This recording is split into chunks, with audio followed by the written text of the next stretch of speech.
Hey, what is going on, guys? My name is D Free, and for today's video, I'm joined by Zenrod. How are you doing, Zenrod? Good. How you doing? I'm doing pretty good. So, for today's video, once again, guys, we're going to be talking about the progression of Dragon Ball Z Dokkan Battle. We're going to I guess it's kind of obvious. We're going to talk more or less about the Japanese version of the game because it's further ahead, of course. We have a lot more stuff to talk about.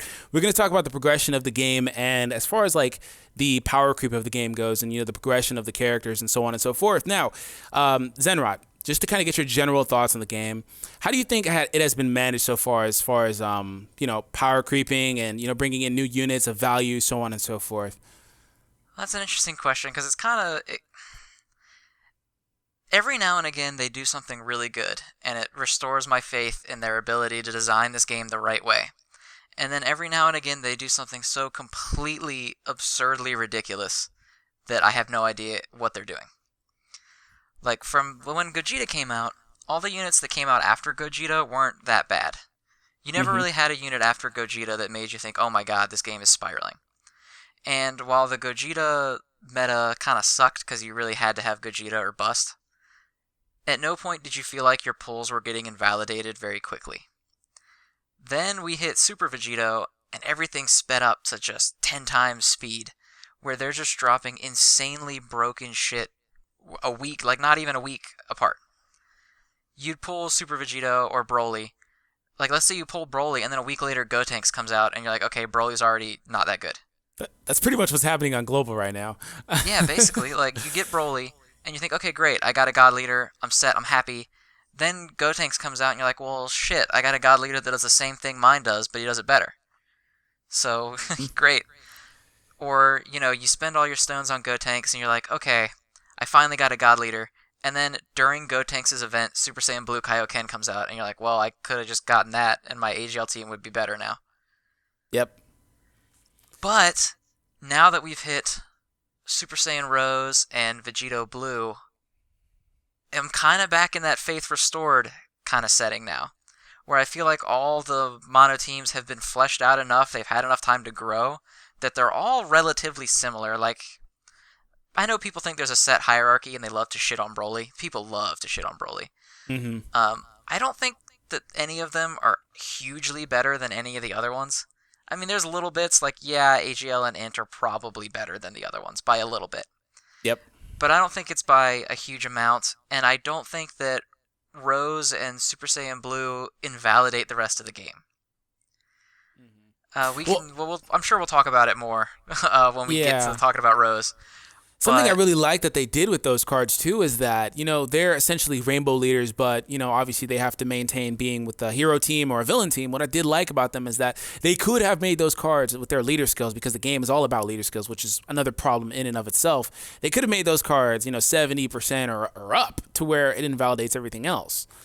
But they didn't do that. They could have absolutely pulled Gogeta. I actually thought they were going to because of just the way this banner came out. Because, I mean, Vegito Blue's debut episode was last weekend, I legitimately thought they were going to try to cash in on the hype as much as possible and just toss out the best cards they could. I thought one of them was going to be the Rainbow God 70% to all 3 key, and the other one was going to be the Rainbow Demigod together. I legitimately thought that was what they were going to do. Wow. And I'm very surprised with how it ended up. I'm very happy with it too. I think it's much better for the health of the game in the long run. That's true. Now, another thing about them too is that since they've established that they can do, super and extreme type characters, maybe we'll see more of that type of deal where they're like, oh, well, this, only applies to Super Saiyan characters or things like that. I think that'd be interesting. But another thing as well, like, we were talking about the characters and the progression of them. I do generally agree with you. Off air, we talked about, how the cards have progressed throughout time. We talked about Super Saiyan 3 Goku, who at one point was one of the best cards in the game. He still is an amazing card, but he does have a restriction on his passive. And then you look at Rose, who comes out with the same exact buff, flat out unconditional. What are your thoughts on that? We talked about it a little bit already. I mean, part of it is just the fact that as the game grows, older cards are going to get invalidated. And at the time Super Saiyan 3 Goku came out, having an unconditional 100% passive would have been too good. It absolutely would have been too strong.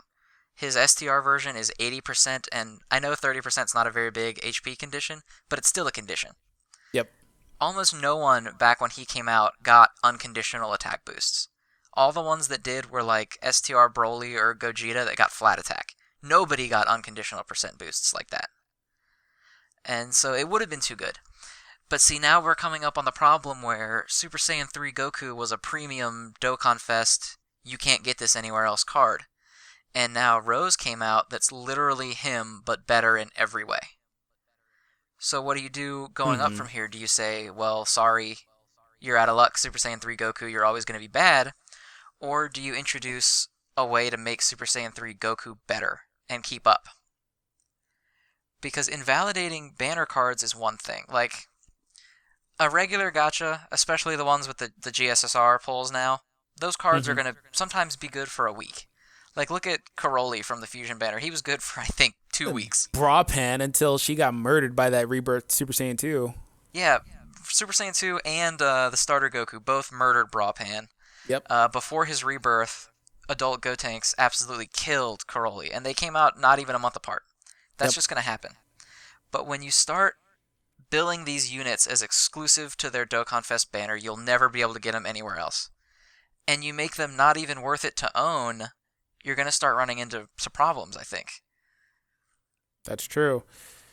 Looking at it, I think all of this, as you said a little earlier, started with Super Vegito because I think that, we talk about Broly, and I've said this before, like, between us and our friends, I do think that Bandai didn't really realize how good these cards were going to be with their new leader skills and the gimmicks that they gave them. Which is why people kind of look at Broly like, he only has Supreme, he's not very good. And I'll tell you that a physical team can beat just about every event in the game, just like every other team can. The only event they'd probably struggle on would be Omega Shenron because obviously the type disadvantage and they just need a few other subunits. It's just really what it is.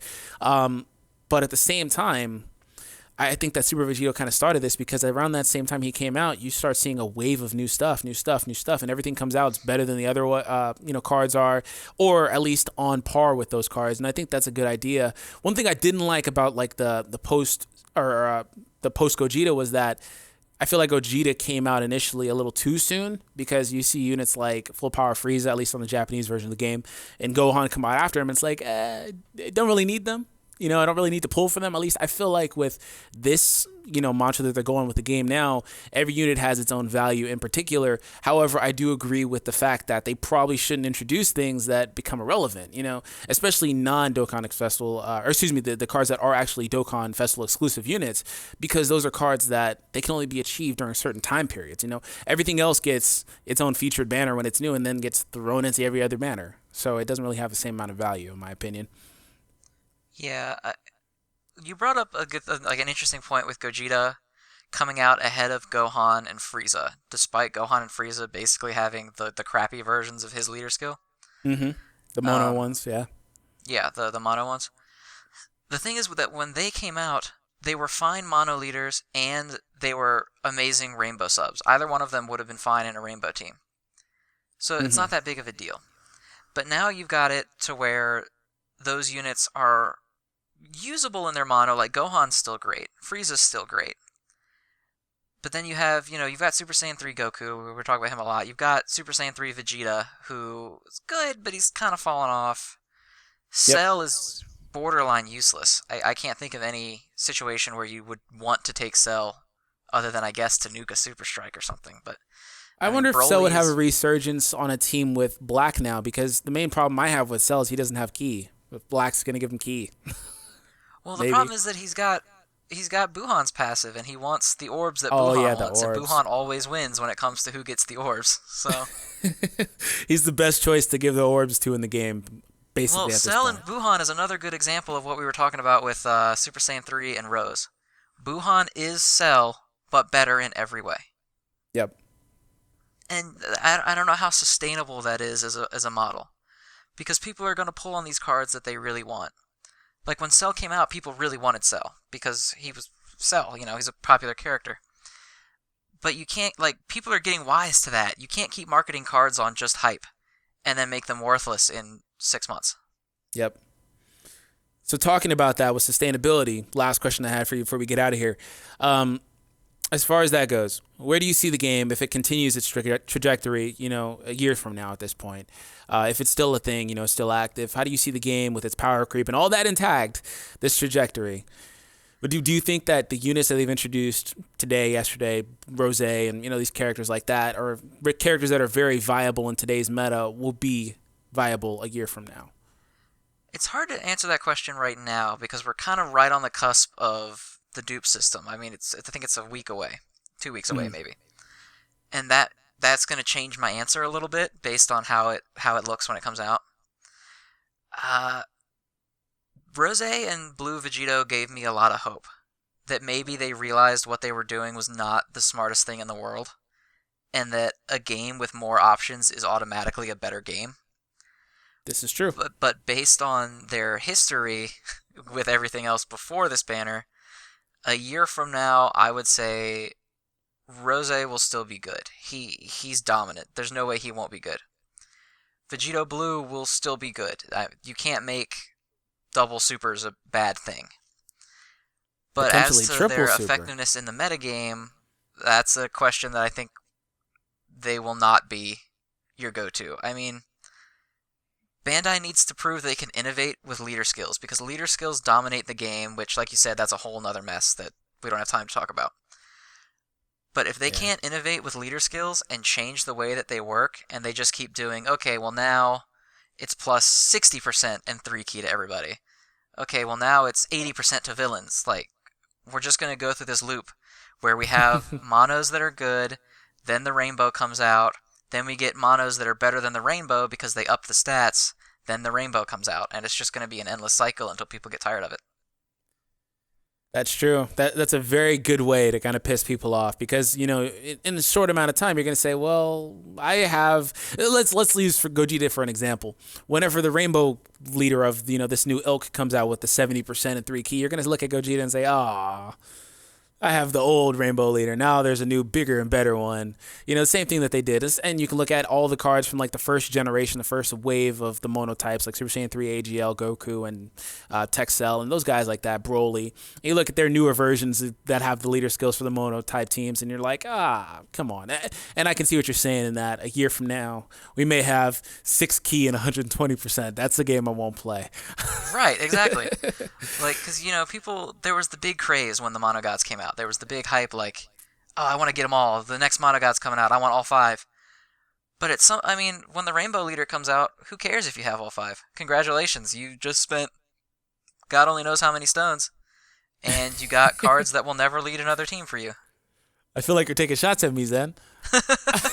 Not directly at you. It was more of a blanket statement. You're just kind of the leader of that camp. Well, thanks for joining me here. A lot of you guys watching my channel, you guys are familiar with the Dokkan subreddit, where they do a lot of information, and they have a lot of just general discussions about Dokkan. A lot of cool guys over there. Any other plugs you wanted to kind of point out here really quick, Zen? Anything you're doing personally? Started up YouTube today, but I won't worry about plugging that until I actually have some stuff on it. I'll get it going. But other than that, you can just follow me on Twitter. Okay, well, sounds good. You kind of cut out there, but I assume I know what you said. TTO. Other than that, okay, my bad. You cut out. I didn't hear you, but I'm sure that you recorded it, and I'm going to cut out my end. But anyways. Well, thanks for having me on. This was a lot of fun. Yeah, definitely. Well, we'll have to do it again sometime in the future. Thank you guys for tuning into today's video. Be sure to check out all the stuff related to Zenrod in the description. We hope you guys have a great rest of your day, and speak to you soon. Peace. Bye-bye.